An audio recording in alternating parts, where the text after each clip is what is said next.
Okay, so how are you doing? This is Keith with a wonderful bit of information about something that has absolutely nothing to do with food, and that would be affirmations, visualizations, and then something that's an extension on that which has to do with magic, which is sigils. So first off, I'm going to deal with affirmations, and the first two things are going to go rather quickly, and then I'm going to tell you how to make a sigil out of an affirmation. So when it comes to affirmations, what you want to do is come up with a list of affirmations, at least this is what I do, that you want to write in the present terms. So you don't want to say it I will, you want to write it I have, as if it's happening right now, because if you write it I will, then it gets put off into the future because it's a future statement. So when you put it in the present, that means that the universe needs to catch up with your intentions. So what I do in that case is I write down, I actually don't just write a list and go over it. I write a list of affirmations. I have a master list right here of all my affirmations, and I will simply read the first one.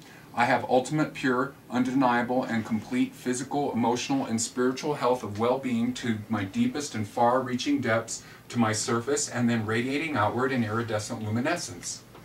So what I do then is every single day, when I wake up in the morning, I rewrite that. That's why there's the word spell. When they talk about spell, magic spell, is because you're writing it. So every day you put the intention into writing. So I write that every day, and what I do is I take that and I fold that up and I put it in my pocket, and then throughout the day, if I remember, I pull it out and I look at it if I have a moment. I may forget. There may be a day where I go through it 5 times. There may be a day that I don't look at it at all, but that's okay.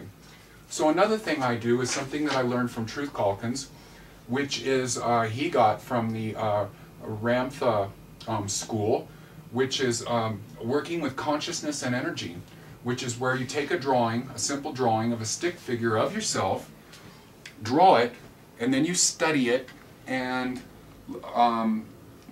get to a point to where you can close your eyes and look at it. And so, and it has to be like the things that you want. So I had a hard time coming up with this, and then as I was going through my stuff, I actually found something that I created, which is this guy right here.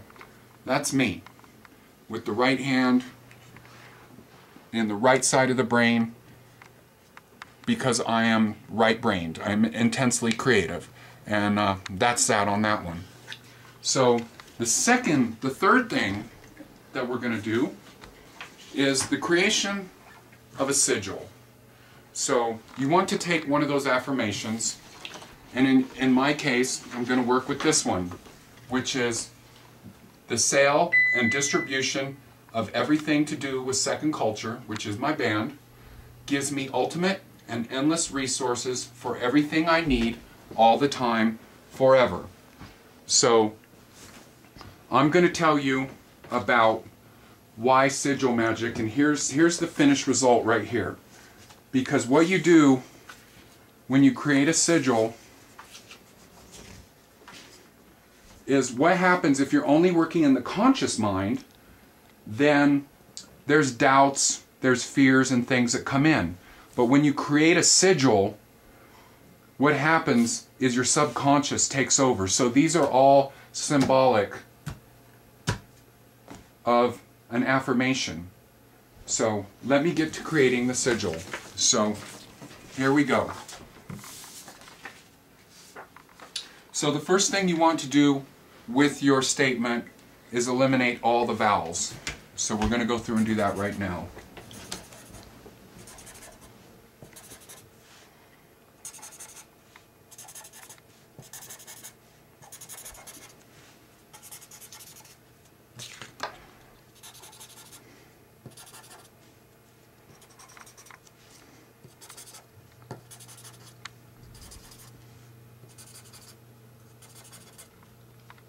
And if you forget one, it's okay, because we can go back through.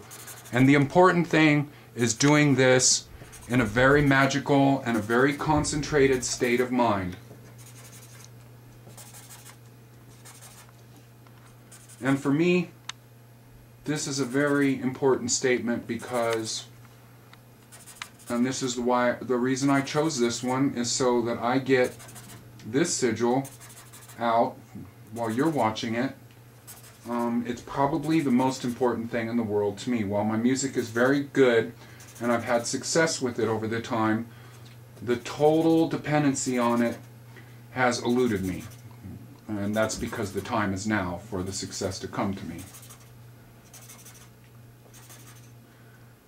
Okay, so we've gone through and eliminated all the vowels. So the next step is to get out a second piece of paper, and we go through and we take out all the repeated consonants. So the T. So we write the T over here. We take out all the T's.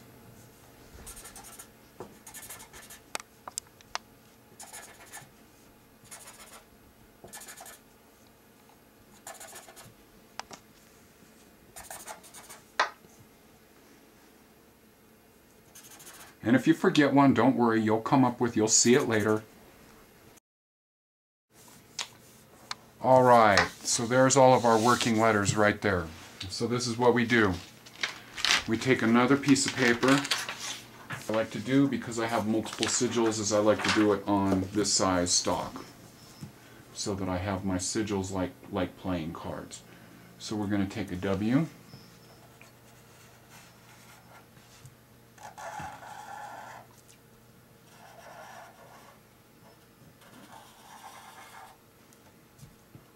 Eliminate the W. We're going to take a V.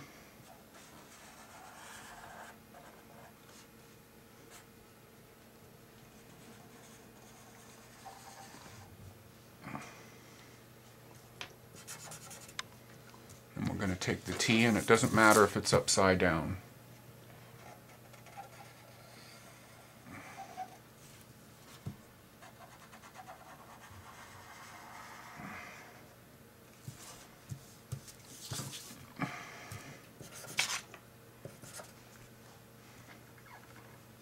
Get the H in there.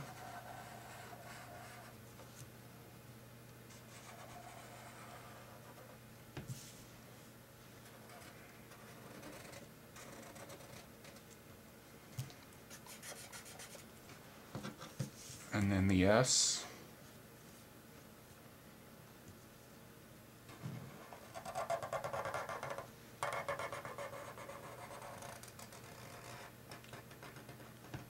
And something that's very important is that you do this with the most and utmost creativity that you can come up with. It's your design, it doesn't matter. Here's the end.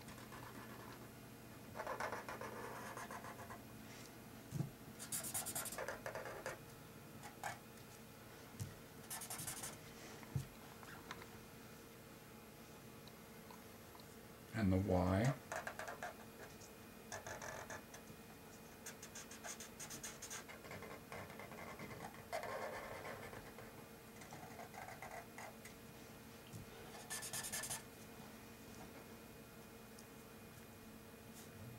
The L, and then finally the M.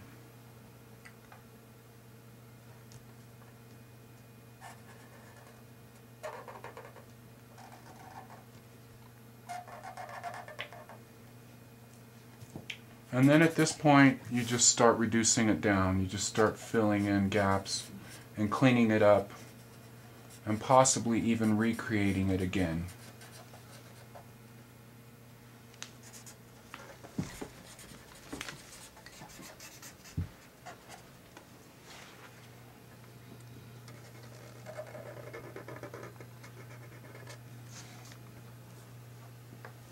And it's alright if you change things, if you add bits.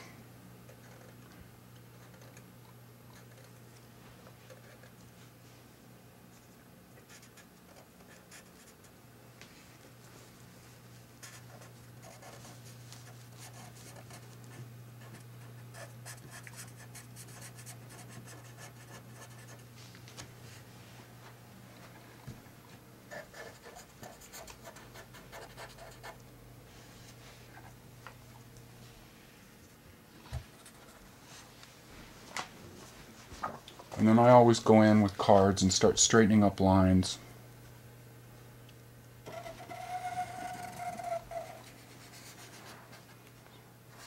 You could start the whole thing with a ruler. I like to do them very stream of consciousness so that there's not too much left brain going on. And so I just go and I keep taking it on. I'm actually going to work this one out a little bit more while I'm not on camera. So here's where I'm at with it. And so ultimately what you want to do is wind up creating a whole bunch of sigils, and you want to focus in on each one of them, and the idea is that you forget which one is which, so you're constantly working with the subconscious mind. Because although we went through all kinds of things to arrive at this, the subconscious completely knows what's going on. The conscious mind does not know what's going on. So this is my sigil I just created, and I'm going to work on it a little bit.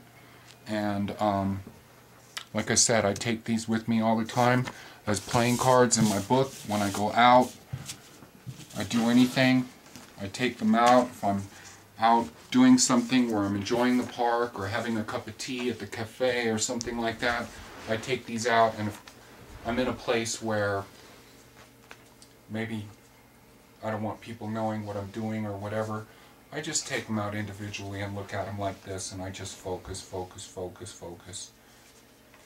And like I said, ultimately, hopefully you're conscious. You create so many of them that your conscious forgets which one is which, and the subconscious knows exactly what's going on. And I do want to imply something that I learned from Grant Morrison about magic, and that's simply that this is not some airy-fairy, hocus-pocus fucking bullshit. Because in scientific procedure, if you can do something, you can repeat it, and you can get other people to duplicate the results. That is in the timeline of scientific procedure. So for some reason, where we've arrived at this in this culture, is that people see this kind of stuff as just whatever, as like something that's kind of bullshit or kind of whatever. But like I said, if you can repeat the process and it works, then it's a scientific. So do it. Change your world, change the world, and when we all change the world will change. Can you imagine a world where everybody's getting the reality that they want?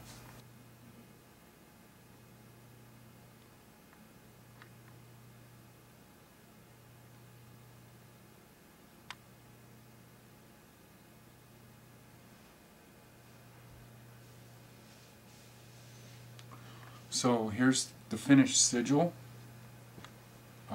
and you just keep reducing it down, and by reducing it down I mean filling in lines as well as adding to it until it looks magical.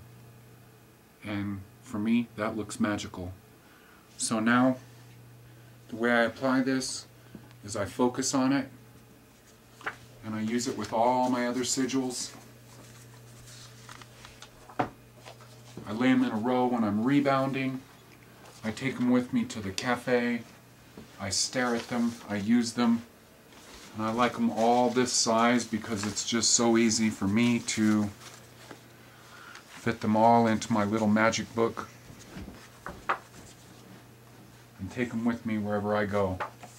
And if you wanted, you could do another sigil of the same affirmation, so that, especially if it was one that was really important. And so into my backpack that goes, all nice and tidy, and that's with me wherever I go.